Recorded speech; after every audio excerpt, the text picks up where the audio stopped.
G'day. So today I'm going to show you how to simplify, condense, modify, make sense of your Nissan factory loom. Why would you want to do that? Well, you could be chasing some electrical gremlins, you might be adding in some sensors, you might be trying to tidy up your engine bay, taking out some sensors or inputs, outputs, or you might be running the engine in a different car. Running a Series 2 on a Series 0 loom or something like that. In my case, I have got a Series 2 RB25 Plus T that I'm trying to sort out.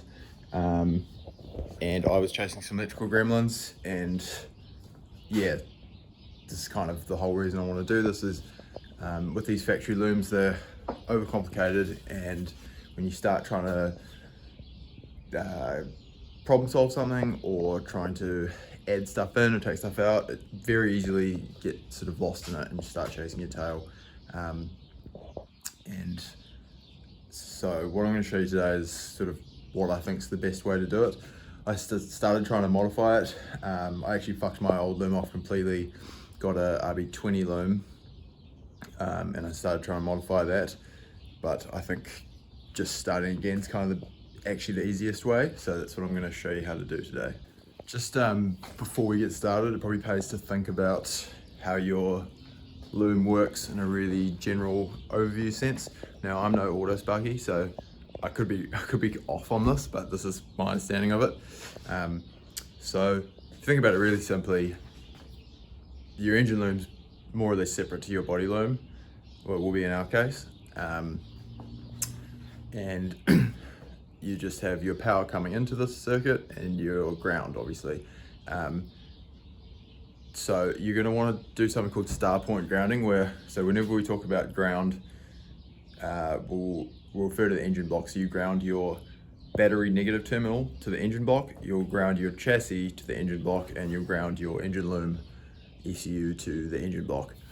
So that's just a principle to get out of the way.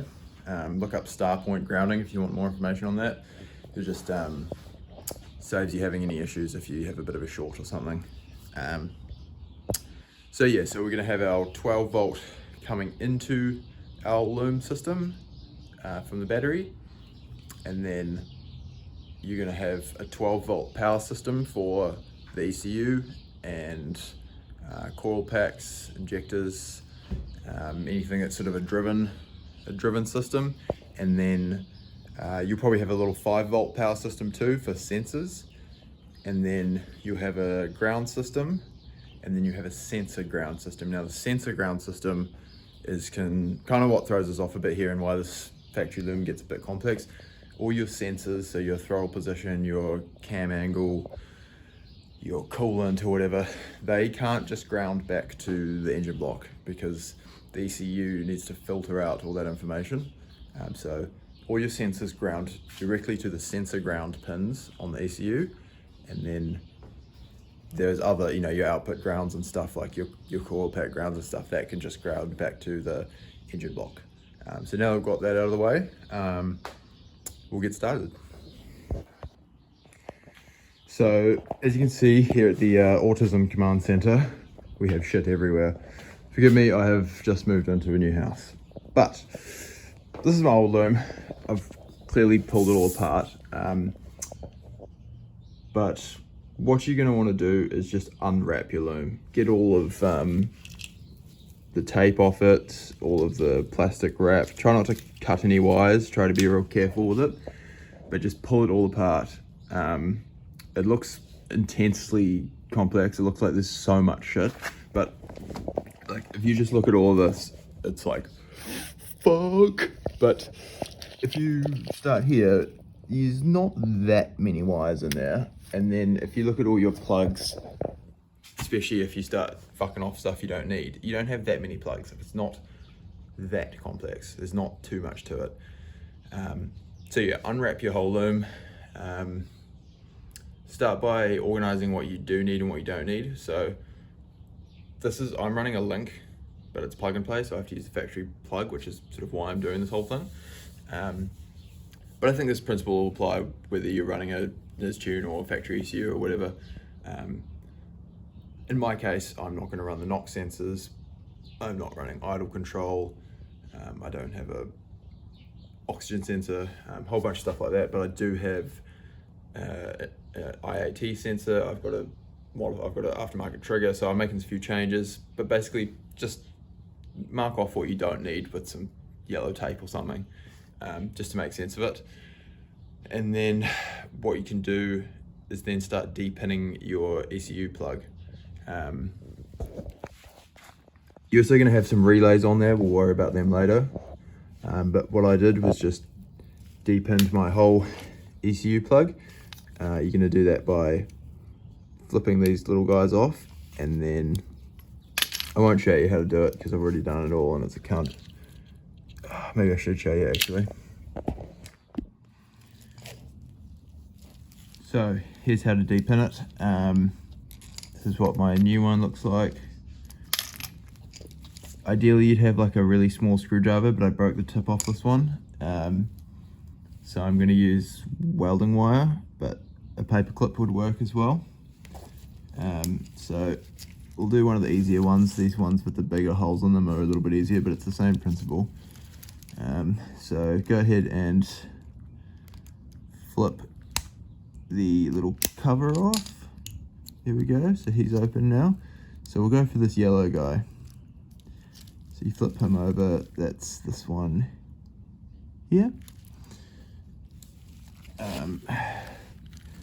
Now you need to push down on the top of the pin and pop the little plastic tab off.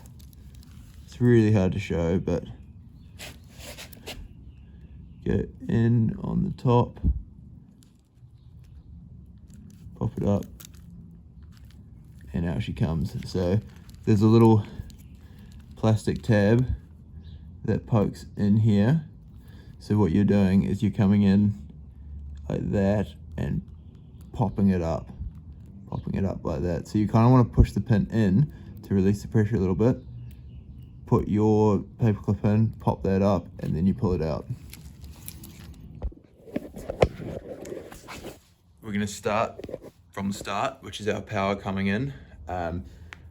You may, I don't know where the factory, like fully factory ones get them from, because both these looms have been modified, but there will be like a big square plug. You're going to have to do some Googling, I'm sorry, where your loom gets power from the engine bay. There's a plug in the engine bay.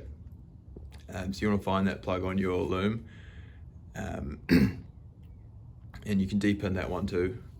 You can do a lot of depinning today, so get used to it.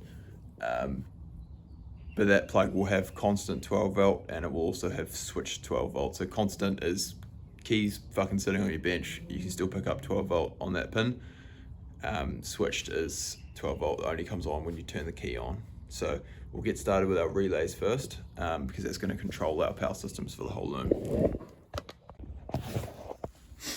Now, as I'm getting started here, I'm already sort of trying to break my own rule, which is you've got a wire and it's got some connections on it and you're like, oh, maybe I can use it. Just cut them, fucking cut them. Here is our setup. I'll run it through really quickly in physical form, and then I'll show you my diagram. So I haven't plugged anything into the chassis plug yet, but this is basically my 12 volt switched.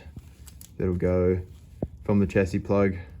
When you turn the key on to the ignition, this will power up, and that's going to power pin 45 on my ECU. At the moment it's going elsewhere, but we'll cut that. And then on the ECU, that's going to pull pin 16 to ground. So this is this orange guy here, and he's going into both the sort of trigger pins on the relays. And then we've got two 12 volt constant inputs, one for the switch on the relay and one for the power in. And then we've got these two coming out of one of the relays for our ECU power, and then this one coming out of one of the relays, which is going to be our core pack power and stuff like that. So if you look here, this is another thing I really recommend doing. Draw yourself a diagram. Makes it so much easier to track what you're doing and not get lost. So I've got my ECU pin out here, chassis plug, and our 2 relays. So our 12 volt switched, that's coming in and going to pin 45, and that pin 45 is going to pull 16 to ground, and 16 is going to pin 2 on both our relays, which will sort of trigger them. That trigger system is powered by a 12 volt constant to 1 and 1. So that pulls to ground, and your keys on, activates the relay, and then the relays are powered by the other 12 volt constant going to number 3. Then our ignition is just going to go straight down to 49 and 59, which powers our ECU, so that's all he does. And then this one, that's going to power this up, and that system is going to power all our coils and stuff like that. Righto, so now that we've got our power to the system sorted, we're going to tackle our 12 volt supplied systems or components. So in my case, that's going to be injectors, coil pack power, and the little noise condenser. I'm a little bit unsure about that, so we'll just play that one by ear. VCT solenoid and boost control solenoid. So drawn it out here. So as we spoke about before, here's our ECCS relay. So that's powering my VCT, my boost, my coil power, my coil condenser, and the power of my 7-pin injector plug. So my coil plug has my coil plug to the coil loom has 6 pins, and then it's a separate power and ground plug for it. So that's just powering that. These are just signal wires, and then the injector loom plug has 7 pins, and one of them is a power plug. So that's our diagram, and what I've done is just start laying things out a little bit. Now we might cut and shorten or lengthen these wires, but here's our relays, here's our chassis plug, so I've pinned that off now, and I'm bundling all my signal wires from the looms that I've grabbed. So here's our injectors, 6 of them go to the ECU, and then one of them here comes into our 12 volt power supply. And then we've got our boost, so one of these goes to the signal, and then one of them comes in here to our 12 volt power supply. VCT, same thing, one going to signal, one going to 12 volt, and then here is our coil power plug. I don't know if I use this plug, but it's just what I have at the moment. And then same with the condenser power, and then that's a ground, and then this is already sort of on the pre-made loom, so that's a ground going to the rest of it, but I haven't sorted that out. But yeah, just start mapping it out, and that's our 12 volt system looked after. Now I'm not going to terminate anything or crimp anything yet. We want to get it all laid out, and then maybe I'll go get some supplies, or I don't know, we have to map it out in the car, make sure it fits the car. If we're going to go to all this trouble, we want it to, the lengths to be perfect and everything. So now just something to add, the relays, I don't know if you have to run them the way I have. Getting a little bit confused because the RB25 loom has 1 relay on it, whereas the RB20 has 2. There's no harm in running a second relay. You just might be triggering a relay to trigger a relay, but the way I've done it's going to be fine, so we'll just stick with that. So I decided to actually finish drawing my diagram, because I'm sure you'll be the same. You start just getting your wires get crossed, and it gets confusing, and you're like, fuck, is that one? Anyway, so I just drew it all out, and it helped me sort of understand it a bit more. So print one of these out, draw yourself a diagram. But basically, I realized that my only 5 volt supply I needed was for throttle position. So that's easy. We've got a 5 volt out on here. So we've already talked about a 12 volt supply. Our 5 volt supply from the computer is going to come to my throttle position sensor. All my other sensors go to the sensor ground, and then the other pin on them goes to a pin on the ECU. So that's pretty easy. We're also going to have the shielding wire for the throttle position and the shielding wire for the cam angle sensor. All your sensors and their shields basically go to sensor ground, which we have 2 pins available for, which I believe is 30 and 50. Yeah, so we'll probably send all our sensor grounds to that bank, and then that bank to those 2 pins. And then we have pins 107, 108, 20 and 10 on the computer, which need to go to the chassis ground. So they'll tie in here to our ground on the engine block or the plenum. And then that's pretty much everything. Our boost solenoid also goes to sensor ground, and then that pin goes to, it's actually not, that's power steering switch, but mine's calibrated to run out of that.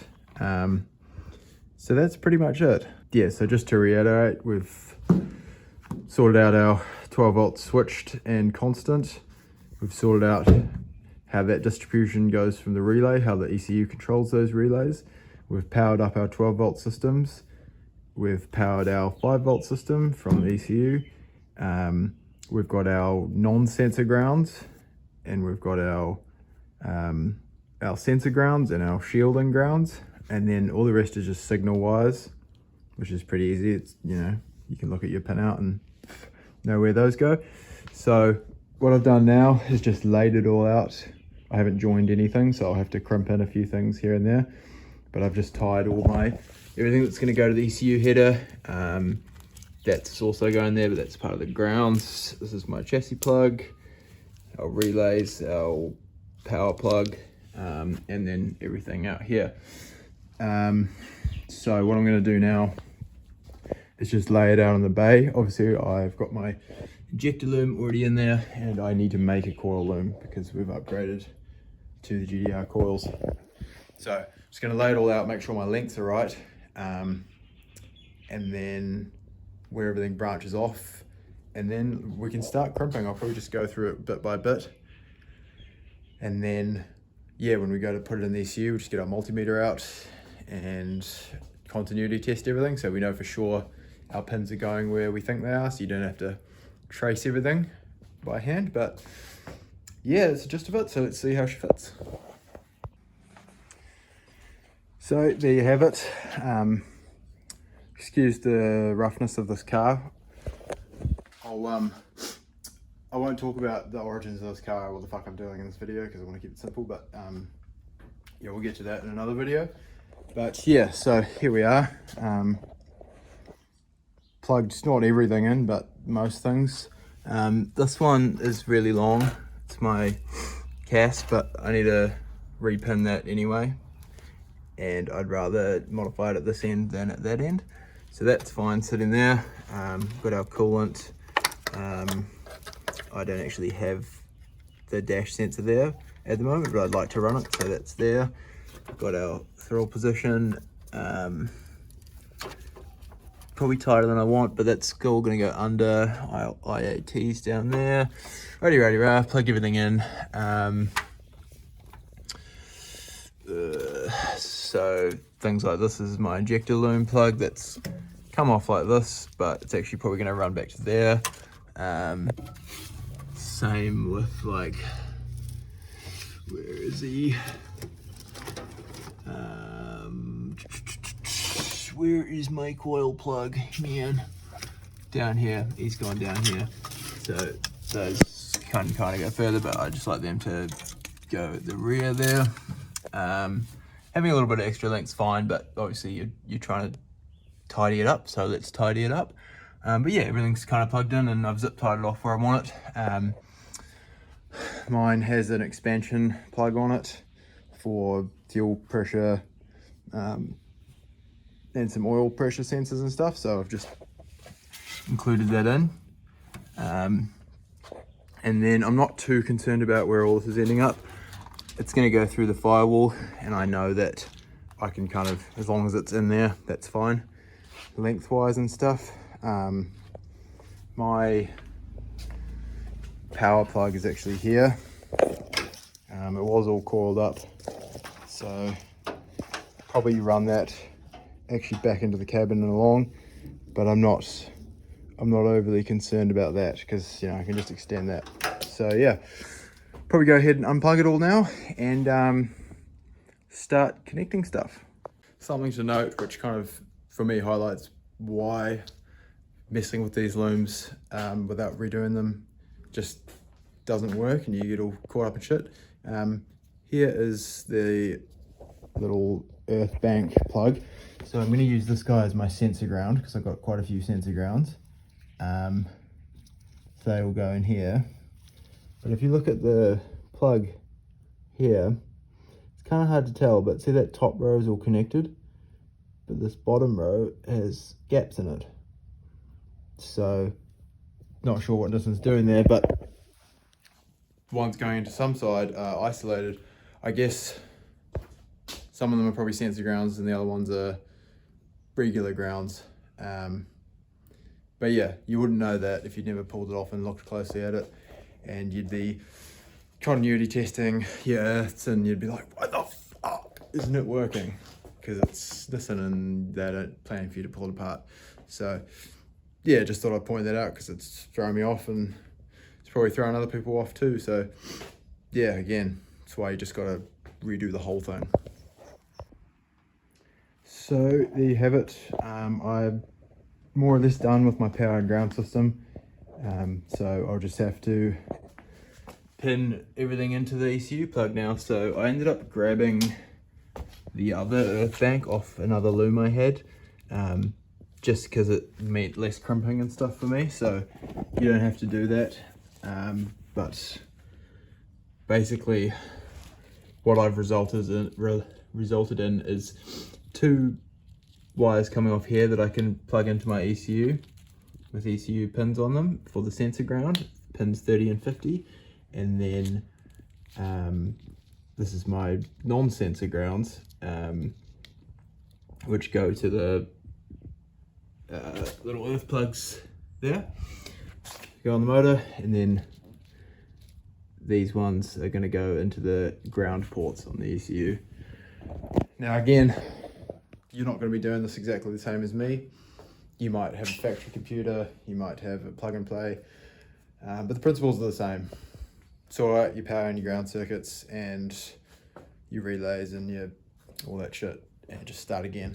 So hopefully it's kind of following along. Don't have to do exactly what I do, but follow the process. And yeah, it's not complicated, it's just tedious. But yeah, now what I'm going to do is just go through and check all my wires, make sure I don't have any exposed wire, like anything that I've pulled the tape off. Just make sure everything looks tidy, and then I'll probably pin the ECU plug. And then before I wrap it, it's going to take fucking ages, but continuity test everything. And then she should be good to go. But yeah, I'll start pinning up that ECU plug, I suppose.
Righto, I'm probably going to park it there for wrapping because I haven't tested it yet. I haven't tested if everything fits. So I've wrapped it enough that when it's getting pulled through the grommet and I don't know if anything's touching something or just keep it sort of safe. And I'm a bit excited to see how it looked. But yeah, I'll park it there, I'll feed it through, make sure all my links are right. I need to revise my battery ground. And then we can start testing it. But yeah, there you have it. Now this is much tidier than the factory loom, I think. I mean, it's not as good as if you'd you know, started with a flying lead harness, but I'm happy with it. There's a lot less shit on there. It's only got what it needs. Maybe one of these relays probably could have done away with. But yeah, I think it looks nice and tidy. It's all very tuckable and simple. ECU, chassis, power, and then everything else is just a engine plug. So yeah, we'll get it in the car and see how she fits.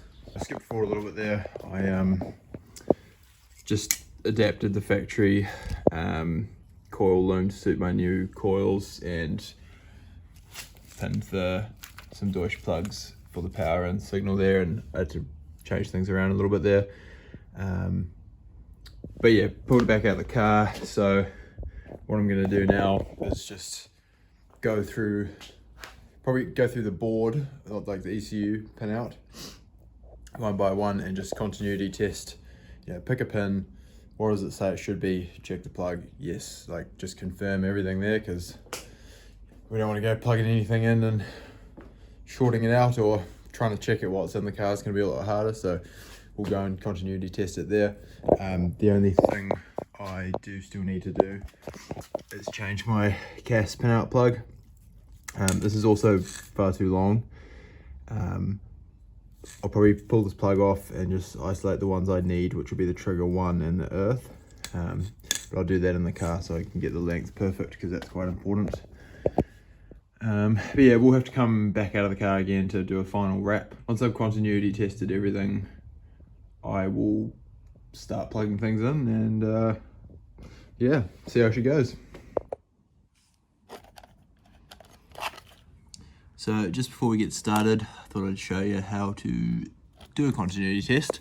For any of this sort of wiring work, you're going to need a multimeter. This guy's the cheapest of the cheap, but it's worked mint for me. Does a whole lot of things, most of which I don't know. But anyway, we're going to be doing continuity testing. So that's that setting there.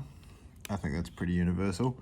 And how that works is, you can see the screen down there, you get a value when these pins short out.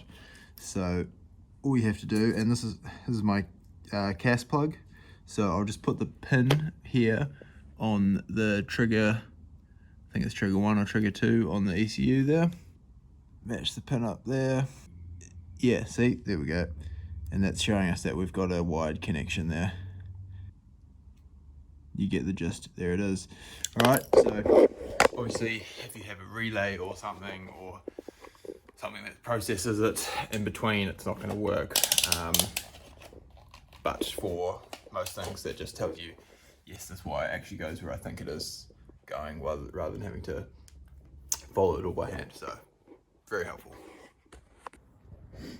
So I did sort of skip putting it back in, but yeah, we've put everything, the loom back in the car, plugged everything in. I didn't want to run it all under and tuck it nicely, because it's going to have to come out again to get wrapped, or, you know, if I had any issues. So yeah, lay it out like that, plug everything in and test if it works.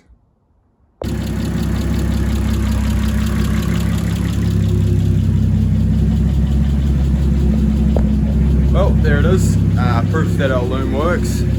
I had a real shit of a time getting it to work, completely unrelated to the makeup of the loom, just other issues that I had going on with sensors and settings and things like that. But this is great, proves our loom works, so now we can pull it all back out and wrap it up nice and route it how we want.